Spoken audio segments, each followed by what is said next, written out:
endowments, and insurance companies. Will also talks about why most Inception in 2016 have acquired over 130,000 net royalty acres, making them one of the largest end buyers in the space. During our discussion, Will talks about how Longpoint has raised nearly $1.7 billion across their first two funds, all direct from LPs such as pensions, family offices, endowments, and insurance companies. Will also talks about why most LPs are still struggling to make direct investments into the mineral space, the importance and value creation that comes from actively managing a minerals portfolio on behalf of investors, and why development timing is one of the most crucial factors for success when building a minerals and royalties portfolio. I hope you enjoy. Will, welcome to the podcast. Thanks for doing this. Yeah, thanks, Tim, for having me. This is great. So we always like to start out with a little bit of a personal background, put a personality behind the company. Can you tell everyone about where you grew up and where you went to college? I know you have a bit of an unconventional background in regards to your degree, and then how you backed into finance and oil and gas, right? No, that's right. Yeah, probably not the typical path that you would hear about from most folks in our industry. I went to school at Montana State in Bozeman, which actually has a great engineering program, but I ended up not going into engineering and actually graduated from Montana State with a fine art degree. And I kind of thought that I was going to go into the world of advertising. I even had a job right out of school working for a software company doing a lot of their brand design, advertisement design, package design, those types of things. And they ended up selling. And when they sold, I was looking around for something to do and was going to go to business school, and did go to business school at the University of Denver. My original plan was to get a master's degree in marketing and then get on with maybe like an advertising agency. While I was going to school at the University of Denver, they make you take core classes, and one of the core classes that I took was finance, and I just fell in love with it. Immediately dropped all of my marketing classes and switched everything over to finance, and ended up getting 2 master's degrees in finance. And while I was going to school, that was really where I sort of got into the oil and gas industry. I was working for a oil and gas company in Denver, a very small company called Helm Energy. They only had about 8 people at the time in the company, but it was a great learning ground. And what year is this, just for kind of reference on the timeline of your career? Yeah, sure. This would have been 2002 to 2004. So I graduated in 2004 from the University of Denver, and that whole time I was at Helm. And yeah, I started in the land department. Really didn't know what I was doing. It was really funny. The CEO, the president at the time, told me I was going to be in asset protection. And so when I showed up the first day, I thought, am I going to get a gun? Do I get to go patrol? Is this going to be a night shift? Am I going to be patrolling somebody's building? I didn't really know what it meant. But when I showed up, they promptly walked me back immediately to the file room. And that's where I learned that asset protection meant just reading through contracts and making sure that they were getting paid what they were supposed to be getting paid on all of their non-operative minerals, their overrides, their royalties, and everything. And that's really how I got into the oil and gas business. So that was your, oil and gas 101 education, right? And then it was. Went to Petrie Park in 2004 then? That's right. Yep. So it was really great. Petrie offered me a job before I even graduated from the University of Denver. And I came on with them in 2004 and was with Petrie until they sold in late 2006. I think actually it was December 2006 when they Bamel, right? Yeah, that's right. They went to Merrill Lynch. And at the time, back in 2015, I got to know Tom really well. We gave him our Lifetime Achievement Award. Yeah. It's funny, just kind of taking a step back on a side note. Andy Rapp, one of the partners, I'm sure you know well. He's a Rice golf alum, as am I, down in Houston. So back when I was a shithead in college, we always we're playing on the team. We had an alumni event every year, and I played with Andy when I was a sophomore, I think, at that alumni event, and just kind of got to know him. And Tim Carlson. I don't know if Tim predated when you were there, but the Rice golf team, so many alums went through Petrie Parkman, and then if you kind of look at where they've ended up or running different banks or firms or oil and gas companies throughout the industry, which is kind of funny. But yeah, no, I saw that you worked there, and you know, another parlay too. So you had looking to get a fine arts degree. From what I remember, Tom is a big collector of Western art, and I'm sure that must have been cool working there. It's all over his office, if I remember correctly, right? No, that's right. Yeah, Tom is a huge art fan. I would say even maybe borderline fanatic, which is great. He loves the arts, really supports the arts. Yeah, so actually one of my side jobs while I was there at Petrie was working with Tom on some of his art stuff, and that was a bit of a little side gig that I would do while I was there at Petrie, which was great. I really enjoyed it.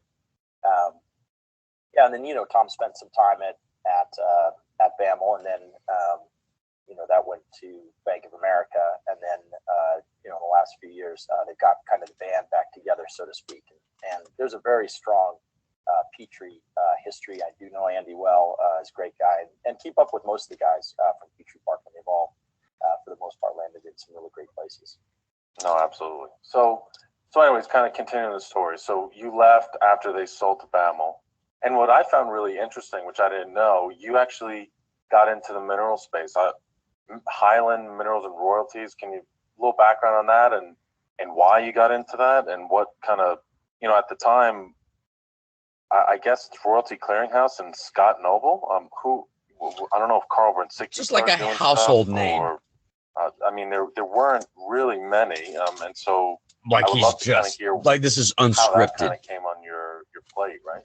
Yeah. So this is an infomercial. Merrill Lynch wanted to move a bunch of us out to New York. I decided not to go that route. I wanted to stay in Denver, and so then I was looking for something to do. There was another Petrie alumni that was going to work for MAP, which is Mineral Acquisition Partners, and it was really MAP, like you said. It was Scott Noble, a couple other companies, but definitely not the space that it is today with as many players and sophistication. And it was a totally different game. And so, my friend from Petrie was going to go work for MAP. I went out on my own and then would kind of bring him deals. He was one of the folks that would buy things that I was able to put together. And really, I was leveraging off of the land background that I'd gotten at Helm Energy, and just tried to strike it out on my own and see if I could do that. And did that for a couple of years. I think just starting out on your own, and especially at a time when the mineral space was really just kind of taking off. It was lumpy. I would have great months and I might not have anything for a couple of months, and that was hard. I had a young family, and so needed to look for something else to do, and that's when I had the opportunity to go work for Shell. Yeah, and just let's briefly kind of walk through the years at Shell. So you were there for 8 or 9 years, right? And you were in the M&A group, you were in the finance group, you were an MLP business analyst. I think it's interesting, all those kind of touch on minerals and royalties a bit. They probably contributed to your skill set. And did you get, as it is when you work for a Shell or an Exxon, you kind of go into different business units and you really can round out your skill set for later on in your career if you want to start your own company or work in a smaller company, and you can wear multiple hats, right? So can you kind of speak to that, and then how it transitioned you into backing into the mineral space with Long Point? Certainly. So when I first started out at Shell, I was in their Denver office, and I got hired on as a development economist, which is really just somebody who's looking at the economics of all of their projects. So the wells that they want to drill, if they want to do any infrastructure projects, put together investment plans, investment proposals for them to be able to continue to fund the asset, and then kind of help integrate the asset into the broader Shell portfolio. So really exciting job. I loved it. I got to touch so many different parts of an operated asset. It's where really sort of I took my next learning in the business and really understanding oil and gas and what it takes for us to produce hydrocarbons. While I was there, I was looking around within Shell on what I wanted to do next, because Shell doesn't like you to do any one job for very long. And so every job you take has a time limit on it. You know that, and you know that this thing is coming. You're going to have to switch positions. And I had an opportunity to move to Houston and get into the M&A group, which I jumped on right away. I think that's one of the best jobs within Shell. It is a global position, and you move across asset classes, meaning that you're not doing just upstream. When you're in the M&A group, you got to touch on upstream, midstream, downstream, alternative energies. And the region that I got to work was North and South America. So got to do some international projects. Really incredible experience. You get to see things that you just don't get to see typically in most of the oil and gas world. Just mega projects, mega deals. Really incredible opportunity. And that's really where I learned about M&A. And then I had a friend, Brad Marvin, who was working here at 4 Point Energy under George Solich. And Brad and I had actually worked together at Petrie Parkman. So that Petrie Parkman story continues. There you go. And when George Solich was thinking about getting into the mineral space, Brad suggested that George reach out to me. Brad knew that I had done the minerals thing for a couple of years prior to joining Petrie Parkman, and the experience that I had in the M&A group at Shell really sort of paired well for what George was looking for. Really, the first few conversations that I had with George were less about an interview or even really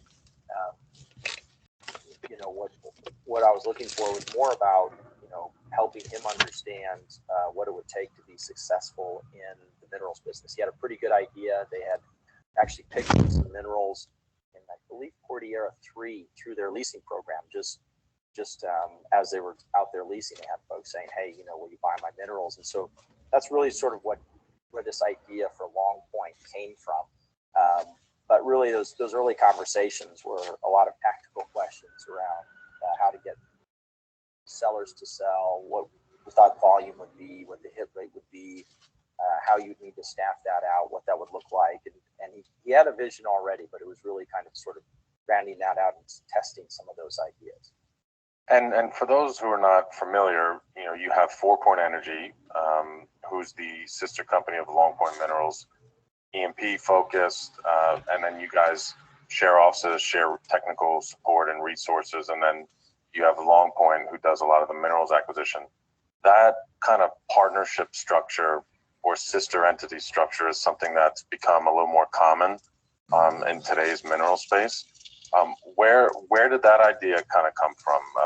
I know you guys weren't the first, but Viper, Diamondback, they've been a pioneer in a lot of different structures and trends in the industry. Was it that kind of got George thinking? Was it really just the conversations with the mineral owners in that leasing program with Cordillera? Just kind of curious how it all came to fruition.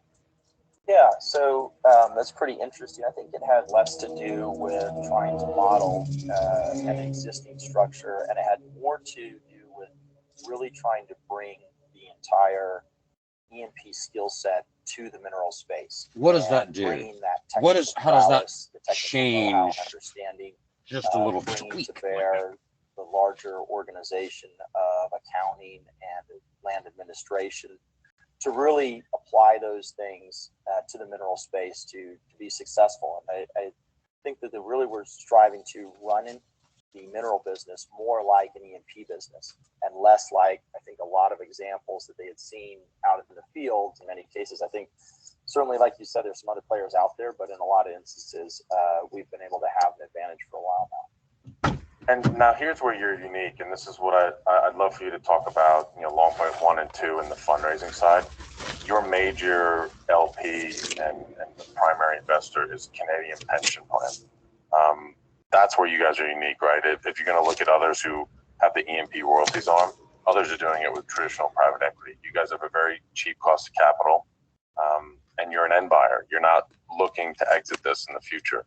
And so that gives you a big advantage on top of the technical expertise and leveraging the EMP platform, if you may. Can you go into that? I'd really love to hear that, I'm assuming George and your team approach Canadian Pension. It's something that this is one of the main reasons we're doing this podcast, because there's a need to get more pensions and more endowments and sovereign wealth funds and foundations and investors that have this patient long-term capital to become end buyers, and they can buy up and down the value chain.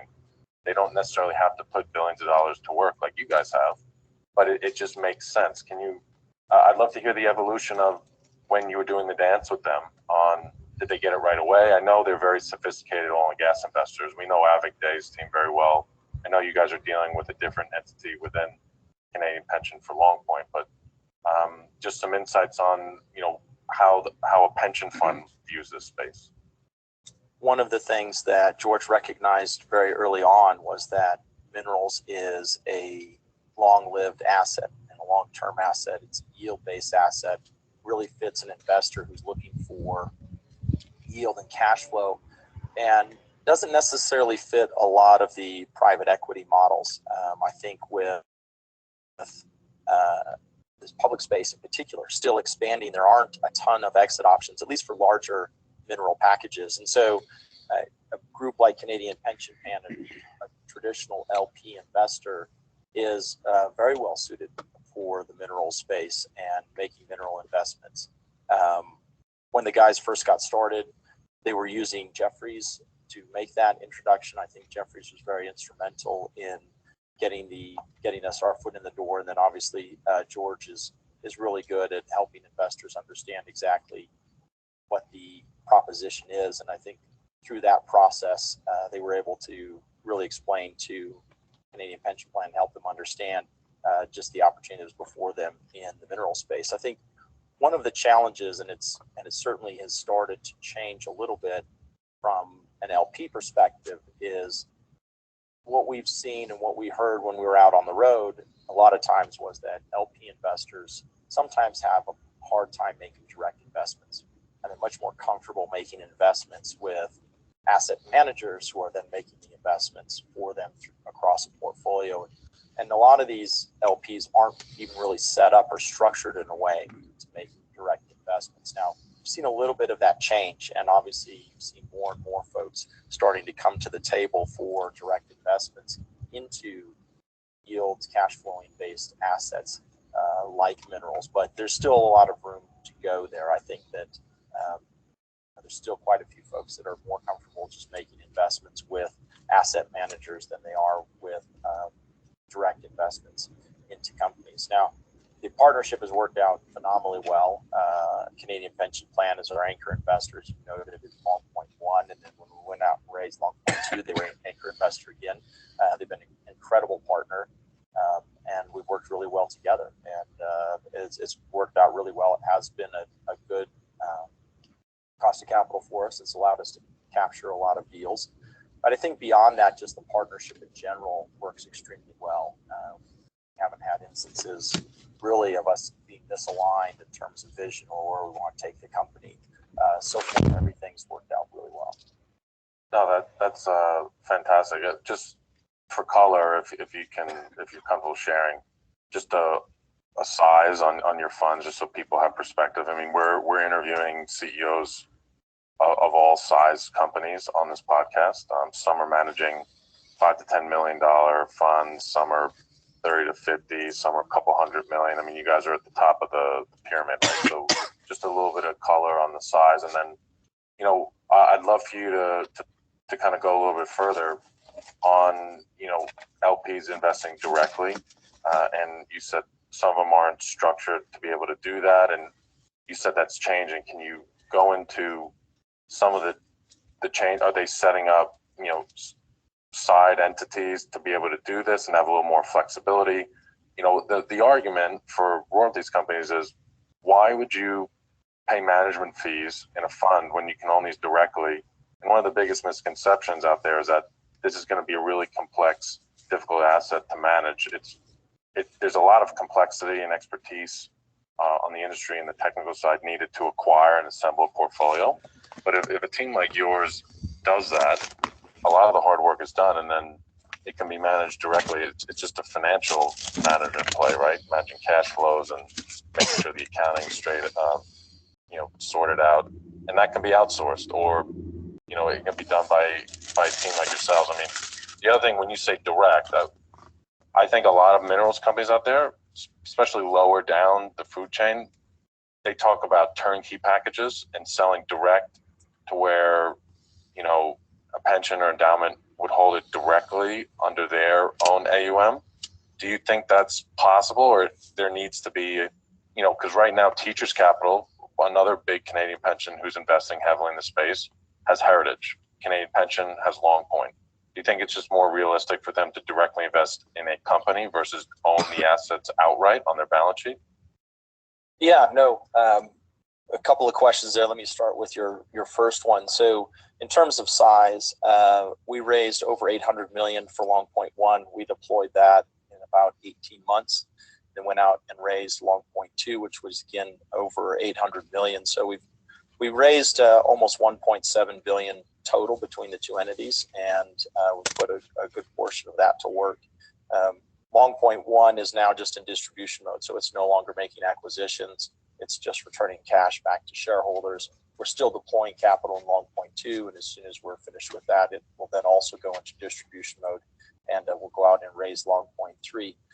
I think, yes, when I say it's changing, I think that, certainly there are folks that are not set up to own direct investments for a variety of reasons, and we've seen it kind of vary from different pension plans to insurance companies to family offices on their reasons why. Some of it is they don't want to take certain risk or perceived risks internally by making direct investments. Other ones just can't manage really direct investments. They really can only manage putting money with money managers, and there's a variety of other reasons why a direct investment wouldn't work, and why that landscape is changing. I think that the way that folks are getting that solved is a couple of different ways. You mentioned sort of side investments and sidecar deals. I think we've seen some of that.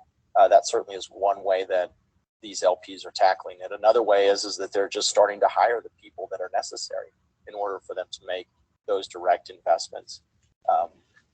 So I think it just sort of varies by the different LP entity and really how they're going about trying to incorporate direct investments into their portfolio, and what they're doing to really sort of tackle that and address that. In terms of seeing other folks, you like you mentioned, we have Canadian Pension Plan with us, Teachers with Heritage. I think that in terms of the type of direct investment, in other words, owning the assets directly versus still just putting it with a management team or a company in order to manage the assets. I think that a lot of people believe that minerals are a very low maintenance asset, if you will, to manage, and that you simply make the acquisition and then you collect the check and it's mailbox money. You certainly could manage your business that way if you wanted, but you would leave an enormous amount of value on the table. It actually takes quite a bit of work from a land administrative perspective and an accounting perspective to make sure you're tracking down the revenue that you should be getting, checking the interest on the assets that you have, and that you're being paid when wells come online. I mean, operators in general are not very incentivized to make sure all of that is correct, to pay you. Operators also have tools at their disposal that allow them to delay paying you when wells come online, so they don't have to pay you right away. Typically there's anywhere from a 3 to 6 month delay on that, and that can be very cumbersome if you don't know what you're doing, if you're not familiar with the space, you aren't familiar with title, with some of the accounting procedures, how the operators work. So you need to have that understanding. You need to have a small to large staff of folks, depending on the asset, to manage all of that. You're going to be getting division orders. If minerals go open, you need people that have leasing expertise that can go out and lease those expertise. And when wells are being drilled, it's want to have a technical staff and predict where operators are going to be drilling, help you understand when wells are drilled, what the production profiles look like. So there's actually quite a bit more, I think, that goes into it than a lot of folks initially think about. I think initially they just think, oh, I go out and buy this thing and I'm going to collect a check and I can kind of forget about it. And there's really a lot more to it than that. Yeah, so actively managing a portfolio, there's value there. And so I guess kind of summing up those questions I asked, having these entities directly invest into a management team is probably where the space will go, right? And then if, like you said, having someone on, they don't have to be experts, but they could have someone with the industry experience to be able to, be a sounding board or a checkpoint, right, on everything, make sure it looks good.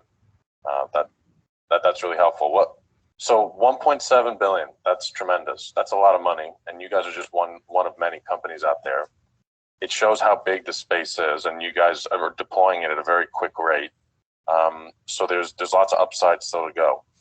Can you talk about the other types of fund companies, investors that are in your funds? It just to paint a little color on, we're going to be distributing this podcast to all sorts of investors, generalists, people outside the industry, real estate, all sorts of different institutional investors to try to get them interested in this space.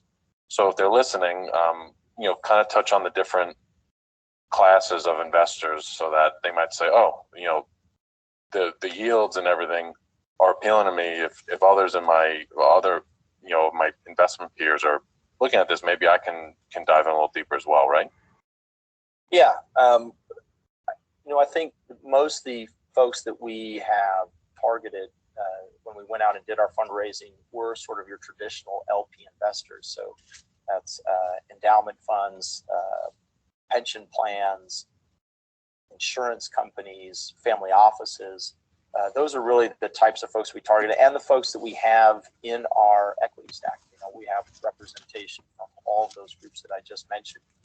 When we went out and raised Long Point 2 in particular, we did show it to a lot of more traditional private equity funds, but it was just harder for them to get their arms around the structure and this idea of holding on to this asset for an extended period of time without necessarily having a specific exit in mind. I think certainly we would look at opportunities, but like you said, we're a long-term holder.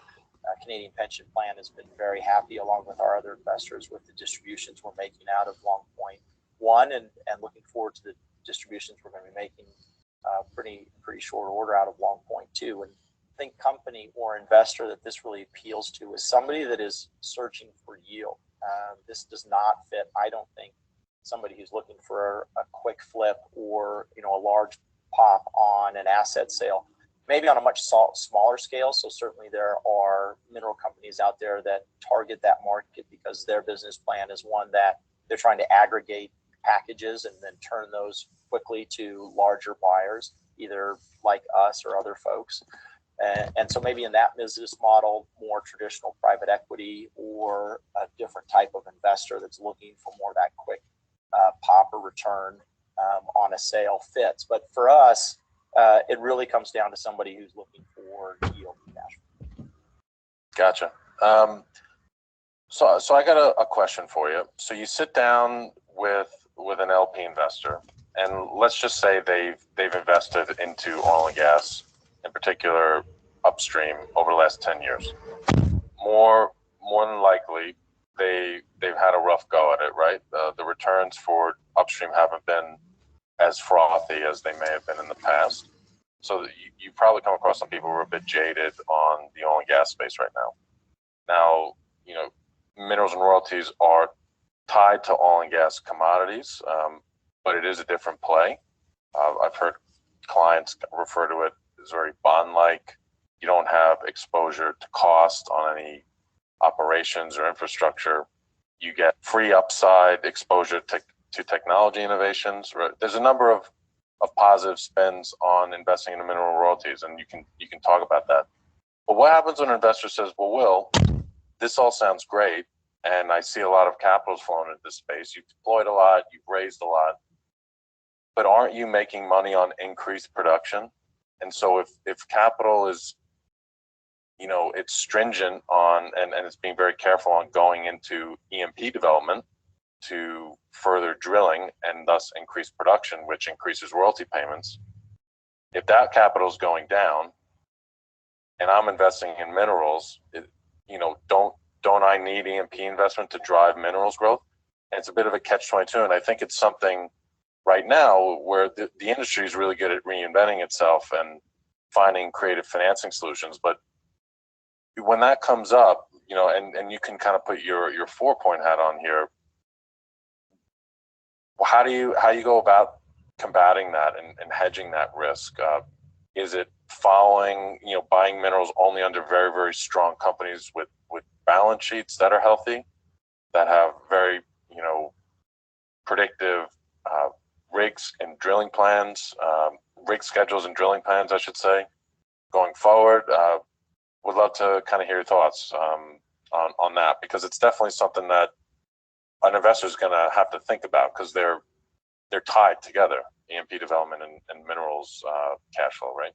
Yeah, no, certainly. And I think you're touching on something that I think a lot of folks overlook sometimes when they think about the mineral space, and that you almost see a disconnect in some instances when you look at how people are thinking about minerals in certain instances, that minerals is certainly tied to E&P, and the E&P development is necessary in order for the minerals to get value. And one of the biggest drivers on that is going to be development timing. And so you need development to happen. You need to receive the cash flows, the wells to be drilled. But that doesn't necessarily mean that you're willing to just take whatever sort of production comes your way, or that you're just solely focused on volume. I think for us in particular, the timing of when we launched really worked out in our favor. And we launched in mid 2016. So, the industry's kind of coming out of that downturn in 2015. What that really did is help de-risk for us where to put our money within the US.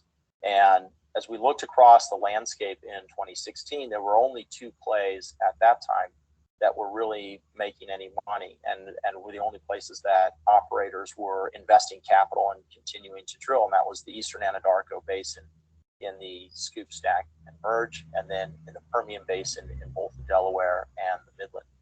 And so, that's what we really saw. We looked across and said, well, those are the only 2 places where there's rigs. Those are the only 2 places where operators seem to be making money. Let's focus in on that. And so we've always sort of taken limited basin strategy, and for the most part have been just a 2 basin strategy, focused in on those areas that we knew operators could continue to make money even in a low price environment. So that kind of gives you the where and how we chose where we are. I think the other thing that you touched on is very critical, which is around operators' ability to continue to develop the assets.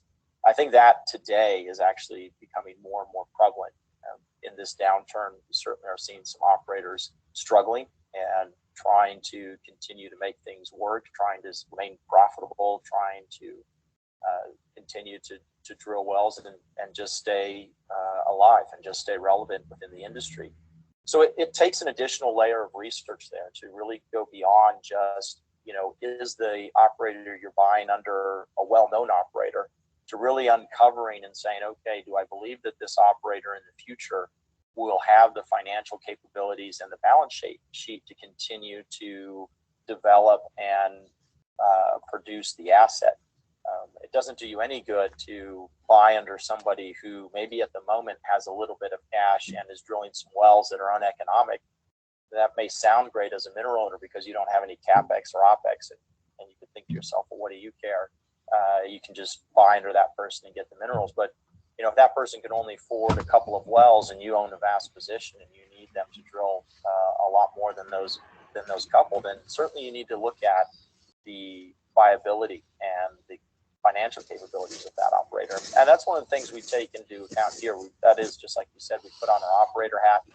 We really dig into things from the financial side to really understand, not only is that operator maybe a great driller, maybe they're drilling wells quickly or they're completing wells better than other people, but do they have that financial capability to continue the development program?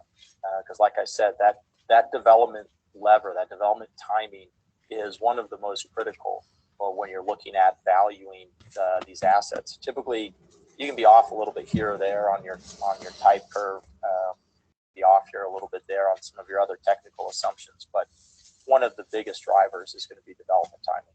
If you miss that in a big way, then you really potentially have a lot of money just sitting in the ground. And what I like to refer to as just dead money. I think with minerals, the risk is a little bit lower because you hold it into perpetuity. So it's not like it goes away. And if development timing gets delayed, certainly it just pushes your return out or minimizes your return. I think having gambler's ruin in the mineral space is much lower than, say, in the E&P space. But you still have to be careful. You still need to take a look at what's happening more broadly than just it being good luck. And I got a question though. So you guys have one of the cheapest forms of capital in the mineral space. What about the theory of you are holding this into perpetuity? You can obviously buy stuff cheaper when it's undeveloped, and if the rock is good, you can have the idea that it will get developed at some point. Is there a bit of mix in that, and how you're building your portfolio, and then macro implications? You worked with Tom Petrie. He's one of the most renowned economists and revered for his global perspective on how the space is going to develop and the trends that are going to unfold, both from a industry and a financial perspective, right? So I'm sure you have that part of your brain ingrained in you just from working with him. I interviewed Darren Zanovich the other day from Mason Minerals Partners. One of the reasons they're very bullish on the Haynesville is because they see that as being one of the main feedstocks for LNG in the Gulf Coast, and that being, LNG being a major driver for the U.S. when you look at energy security and the economy and everything going forward. I thought that was really smart. Do you look at things from a macro perspective like that? Because if you guys are so long term, but you're only looking, not say only, but if there's a heavy focus on that development timing, that's more near term, right? How do you balance the both? Yeah, so that's a great question. So we really think of ourselves as portfolio managers, managing this portfolio of mineral and royalty assets. And so in managing that, what we're trying to build a cash flow and yield profile that has near, medium, and long-term growth. Now, that doesn't mean that we're only making acquisitions that fills all three of those buckets. Certainly make acquisitions that only have one of those buckets sometimes. Maybe we look at a PDP heavy deal. Maybe we look at a deal that doesn't have any development on it now, but it's got it out in the future. But we're constantly looking at the portfolio to make sure that you don't have any parts where the projected yield is just sort of falling off a cliff, if you will, and dropping. What we want to see is a nice rampy growth profile that continues to provide yield and cash flow growth back to our investors. We're really trying to build a durable, sustainable business that way, and that addresses exactly what you're talking about in terms of, being short-term, medium, and long-term focused, and having the cash flow that sort of fills all of that, and really providing not only something in the near term, but also for the future. And I think that's what gives us flexibility. If we were constrained in some way, and like a lot of the publics are, I think a lot of the publics struggle because they need to do deals that are cash flow accretive, that have a certain profile. And so all of a sudden that starts to limit them down into a pretty narrow space in terms of the type of transaction that they can transact on, at least in a large scale. I think maybe on a small scale, they can do what they want, and that's not going to come up. But anything of meaningful size needs to sort of fit a pretty prescriptive description in terms of what they can bring into their portfolio, and that limits them. And I think that's also where private equity, private companies continue to play, because private companies can put things together in any manner of form. So, grab stuff that's long-term only, grab some stuff that's medium-term, get some stuff that's short-term, kind of cobble that together and have it fit the profile that those publics need, and continue to feed the machine, because the publics really need acquisitions in order to continue to grow. And so that's where I can see a private player continuing to play. But we certainly take a look at the macro picture as well. We talked about Tom Petrie. Always love to hear what Tom has to say, and definitely from that, look at things from a macro perspective. And again, that's what really helps us sort of put together this portfolio that has, both a short and long-term view. We're taking both of those things into account and really trying to build a portfolio that way. I want to pivot a little bit, and then we can kind of draw the interview to a close. Let's just kind of talk your portfolio, where it is today. So you guys are focused on the Anadarko Basin, right? The Scoop, Stack, and Merge, the Midland and Delaware Basins, and you're also looking at the Eagle Ford, correct? Can you talk about kind of how many deals have you done, the size of your portfolio in terms of net royalty acres, how many deals you're looking at a year, what are the things you look at in deals and I guess some of the partnerships you've had. So if you've raised 1.7 billion and you built a sizable portfolio and deployed most of that capital you've raised, you're putting the money to work effectively, and you're doing it in a sophisticated way. You're not just throwing money at stuff, right? How are you doing that? How are you getting that money to work? Because it sounds like from our past conversations, you do a lot of stuff organically. You're not doing brokered packages. You're not buying companies, or at least you haven't yet. And to put that amount of money to work, when you think of a kitchen table deal, it could be as low as $10,000 to $50,000, right? So how are you leveraging partnerships and resources and your team to get deals done and build a portfolio? Yeah, so what we've done is we have gone out and partnered with local teams in those areas in order for us to be able to see the kind of deal flow and transact on the types of transactions that we want to do. We felt that local teams had an advantage and knew the community, knew the players well, because the mineral space is a lot about trust and relationship. Buying and selling minerals has become more mainstream, and it's happening more and more, I think, as we've seen the space grow. But there's a huge trust component. It's not like buying or selling stocks, where there's a lot of mechanisms at your disposal, and people feel really comfortable with the process through a variety of avenues. And this really comes down to, like you said, somebody coming in to somebody's home or over the phone and sitting down at the kitchen table and working a deal. And a lot of times folks have inherited these things. These aren't things that they went out and bought necessarily as an investment. And so there's a strong tie there. And so that's why we felt it was really important to have local teams embedded in those areas where we wanted to go buy minerals. And so we formed several relationships with different teams in the different areas, outlined areas for them to go out and prosecute our business and make offers and see what we can get done. And we've had a bit of success of that. We've done over 1,000 transactions, so we've accumulated almost 130,000 net royalty acres between the two entities and between the two basins. And it's been good, but it's also had a lot of challenges. I mean, I don't want to make it sound like that just because we had a great partner, a capital partner, we had this technical know-how, that we were able to go out and buy whatever we wanted. We weren't. Our hit rate is sub 10%. In fact, I think right now our hit rate is somewhere around 8%.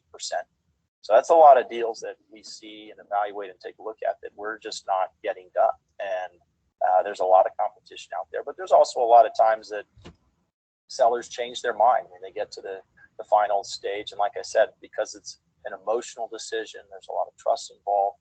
You do get a lot of owners that at the last minute just say, yeah, you know what, this isn't for me. I'm going to hang on to it a little bit longer. I think also mineral owners don't have the same tool set at their disposal that like we do here. For instance, we've talked about the relationship between Four Point and Long Point.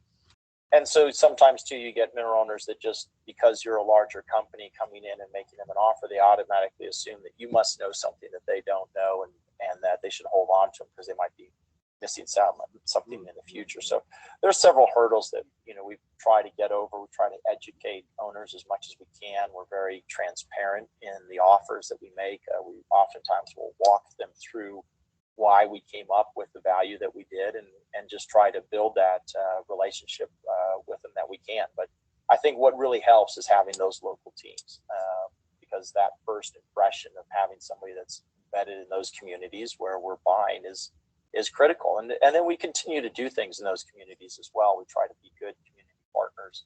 We really strive for folks to come away with things in a win-win kind of feel. We want them to feel like they made a good transaction. We're happy with the minerals, and we're not going anywhere.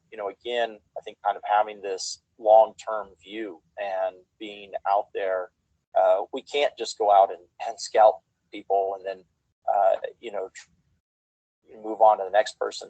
The communities are too small. You can't fleece anybody and assume that you're going to be able to continue to do business, because mineral owners talk, and they're very in tune with who does good deals, who has good reputations, who does what they say they're going to do, who can show up with the money and get things done. And it's important to us. And we really work on reputation. We really work on being good community partners. And I think that's helped us, certainly. In terms of deal size, you mentioned, deals at the kitchen table and things that we've done. So, that 1,000+ transactions we've done has really covered the gamut. I often get asked the question, what's your average deal size? And there really isn't an average size. We'll do everything down to a single acre, and have done things down to a single acre, all the way up to things that are hundreds of millions of dollars. And we think that's really how you have to approach this business. There's just too much out there that's highly fragmented, that's small, that if you eliminate that part of the market, if you say, well, I'm only going to look at packages over a certain size, I think it's just too much that you leave on the table that you don't capture. Plus, a lot of these deals turn into larger deals. Again, that whole concept around relationship and tight-knit communities. If you do a good deal with somebody, a lot of times you will get their brother, their sister, their cousin, their neighbor, all coming to the table as well. So, doing a single transaction that might not look big at first, all of a sudden you get 4 or 5 other either family members or relatives or neighbors or whatever coming in with them, and all of a sudden now it's turned into something of pretty good size. And so we're just not willing to turn a blind eye due to size. We really look at everything. No, that's good to know, and I'm sure a lot of people in the industry who don't have a direct line to you or relationship with you, that's helpful to know, right, for bringing deals in the future. So, Will, I want to thank you for your time. I really enjoyed it, and I think your insights will be greatly helpful and insightful for a lot of investors and a lot of companies out there in the industry. So I appreciate you sharing. I'll give you the floor to close out. I always like to give people the opportunity for a message to both their peers in the industry and also the investment community. It could be on behalf of Long Point Minerals. It can kind of be a public service announcement about the space itself. Some trends you're seeing, some misconceptions that you find yourself saying over and over again to investors that you just want to reiterate. The floor is yours, just to wrap it up, and then we'll part ways. Yeah, no, thanks, Tim. This has been a lot of fun. I don't know if I have necessarily a community service message, but I think certainly investors need to take a pretty solid look at the space. I hear a lot of times it's a defensive way to play the oil and gas and energy space. I think that's very true. It is a defensive way to play the space, and certainly, there are no CapEx risks, there are no OpEx risks, there's no environmental risks. So, mineral owners are not on the hook for environmental liability. So those things are all very attractive. But I think one of the points that you touched on earlier is something very key that investors need to keep in mind, which is the mineral space only works as long as the E&P space is working as well. And so it's worth doing your homework to understand, if you're going to be an investor in minerals, where that mineral company or management team is out buying, who they're buying under, and really what that picture looks like. Because like I said, it doesn't have a lot of the risks that you would normally associate with oil and gas around, being such a capital intensive business. But you also want to make sure that your money just isn't sitting there in the ground on something that's not going to be developed. So it's worth taking a look at. And I think we've really tried to address that, and we've really tried to bring our expertise to bear in order to make investments that are under operators and in areas that will continue to get developed. And if people want to find out more about us, happy to reach out. They can get us through our website, which is just longpointminerals.com, and happy to continue the conversation if anyone's interested. Absolutely. Well, thank you, my friend, for the time. It's always a pleasure, and look forward to seeing you soon, whether it's just when you're passing through Houston or one of our dinners with Scott or one of the events later this year. No, it sounds great. Thank you very much, Tim. Thanks, Will.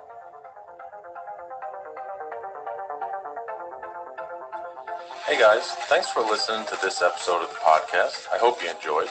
If you're interested in meeting Will or any of the other executives in our network, then I encourage you to join us at our upcoming North Am Royalties Assembly in Houston and our private oil and gas investment assembly at the New York Stock Exchange.